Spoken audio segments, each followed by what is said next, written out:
Türkiyə ilə İsrail kəllə-kəlliyə gəlmişdi. Onu yatırdan Azərbaycan lideri oldu. Və hər ikisini də çağırdılar, gəldilər.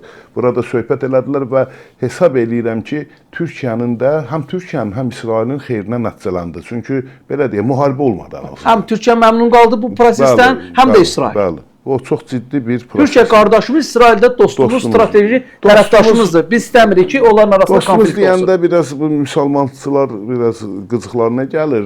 Niyə qıcıqlarına gəlir? Heydər bəy, dostumuzdur da. 40 günlük vətən müharibəsində bizə ən böyük dəstəyi İsrail verir. Bizə o dəstək verir. Biz bunu necə unuda bilərik? İran verməyib ki. İndi bu İran... İsrailin verdiyi, İsraildən aldığımız silahlarla biz düşməni məğlub etdik. Yəni, ümumiyyətlə, belə deyək, xarici siyasətdə dostluq, mosluq yoxdur. Maraqlar var. Mənim maraqlarım İranla dostluq, yəni münasibət qurmağı tələb eləyəcəkdirsə, mən İranla münasibəti quracaqdım. Mənim tələb eləmir axı. İran çünki düşmənçilik edir bizə qarşı. Bizə qarşı əlbəttə.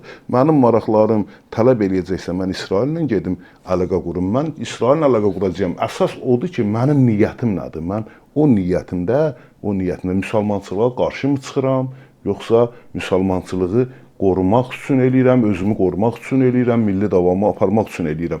İslam dininin adı salamatçılıqdan gəlir, salam. Sülhdən gəlir, sülhdən. İslam dini sülhü tələb eləyir. Müsəlmanlar, xristiyanlar, başqa xalqlar arasında sülh təmin etməyi müsəlmanların borcu hesab eləyibdir. İran neyniyir? Ancaq müharibə. Bunun üçün müharibə lazımdır. Özdə tək İsraillə vuruşmur, elə müsəlmanı müsəlmanla qırdırır. Qardaş, sən kimə xidmət edirsən? Sən kimsən? Sən o məqsədin nədir? Sən bu yaxın şərqdə kim olmaq istəyirsən? Hansı missiyanı yerinə yetirirsən? Mən hesab edirəm ki, İran rejimi, İranda bu rejimdən faydalananlar, İran rejimindən faydalananlar bunu oturub papaqlarını başlarına çıxardıb ya qabaqlarına qoyub bu haqda dərindən düşünməlidirlər ki, biz nə edirik? Biz kimə qulluq edirik? Allaha mı qulluq edirik? Şeytana mı qulluq edirik? Bu yaxşı, biz özünüzü atın oysa. Siz aldanmış insanlarsınız, aldanmış insanların o hərəkəti sorğulanmaz. Aldanıbdır da bütün hallarda.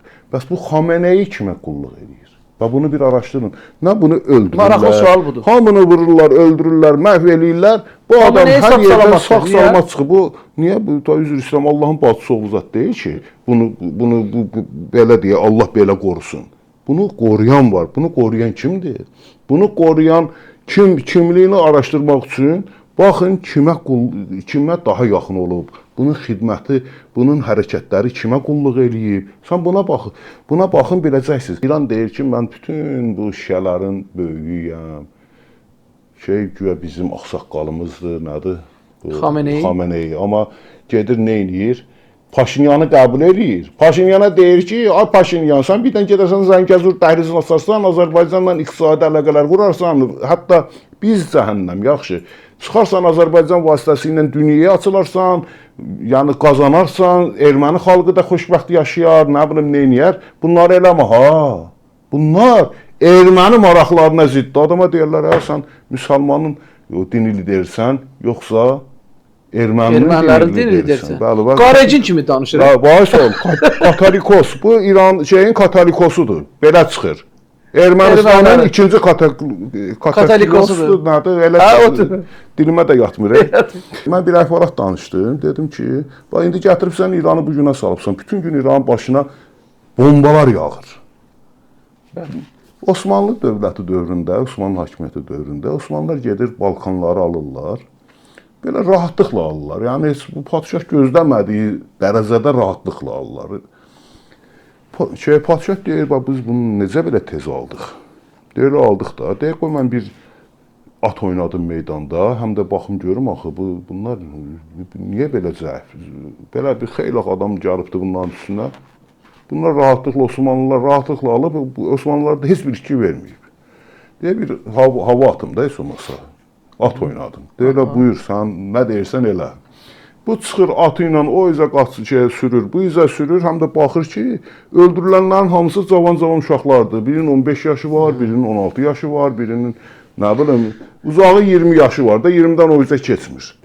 Çağırır vəziri, deyir, vəzir, bu xarabada Biz saçı saqqalı ağarmış bir adam yox idi. Bizim qabağımıza çıxardı. Bu uşaq muşağı niyə çıxardılar bizim qabağımıza? Gülür vəzir deyir, padişah sağ olsun. Ağsaqqalları olsaydı bu günə düşərdilər. İndi bu İran, ay İran, sənin düzənməli ağsaqqalın olsaydı, sənin o Xameneyi... Normal liderin olsaydı, olardı. Normal lider olsaydı, sən o günə düşərdinmi? Bax, İranlılar bunu fikirləşsinlər. Tək İranlılar yox. İranın çıxış yolu edər və mən düşünürəm ki, Xameneyinin tamamilə hakimiyyətdən uzaqlaşdırılması, Fars Molla rejiminin devrilməsi və bütün səlahiyyətin Azərbaycanlı prezident Pezeşkan'a keçməsi. Pezeşkan bəlkə keçəcək, Azərbaycana keçməyəcək, mən onu bilmirəm. Azərbaycanlı prezidentdən söhbət gedir, Pezeşkanla. Pezeşkan bəlkə də orada bir demokratik şey yaransa, orada bir demokratik rejim qurulsa, orada hakimiyyət onsuz Azərbaycanlı olacaq. Çünki demokratik rejimdir, qardaş, ahalinin çoxusu Azərbaycanlı.